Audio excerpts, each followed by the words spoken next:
بنت عندها حوالي 17 سنة بتحكي وبتقول: ماما كانت عاملة بسلة ورز، وبابا كان راجع من الشغل تعبان.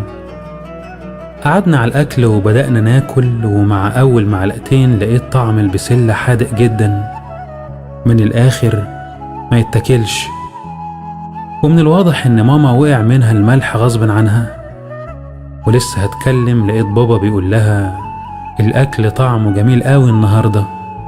أمي استغربت جدا لأنها حاسة بملوحة الأكل، وأمي مش متعودة تدوق الأكل، أولا لأنها صايمة، ثانيا لأنها تقريبا حافظة المقادير.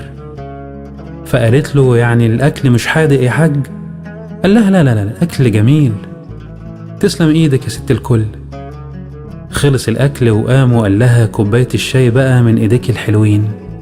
وأنا قمت غسلت إيدي ورحت له، وهو قاعد بيقرأ الجورنال ومستني كوباية الشاي. وأنا من عادتي كنت بحب أهزر معاه، فقلت له: بقى يا راجل الأكل طعمه حلو، ده كان حادق جدا كأنه معمول من بحر اسكندرية. راح قال لي وهو بيبتسم: يعني أمك عمرها ما عملت لنا أكل حلو؟ هننسى بقى كل الحلو اللي عملته لمجرد غلطة غير مقصودة؟ أمك بتتعب علشاننا ومحتاجة تسمع كلمة حلوة. الكلمة الحلوة يا بنتي لها مفعول السحر. طب أراهنك بقى المرة الجاية هتعمل لنا طبخة ناكل صوابعنا وراها.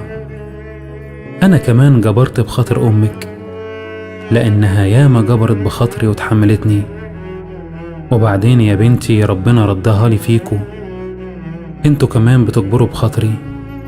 قومي بقى استعجلي لي الشاي عسل. بتقول لي يوميها قمت معيطة، لأن أبويا علمني حتة درس عمري ما هنساه. عرفني يعني إيه وجعلنا بينكم مودة ورحمة. أبويا طبق الآية دي بالحرف. كان دايما حنين، لأنه مدرك قد إيه هي بتتعب علشاننا وعلشانه. جبر الخواطر على الله، والكلمة الحلوة بتصنع المعجزات وبتفتح الأبواب المقفولة وبتهون علينا الوجع.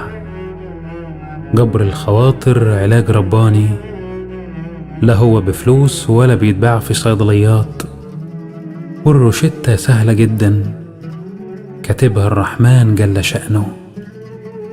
إلى اللقاء.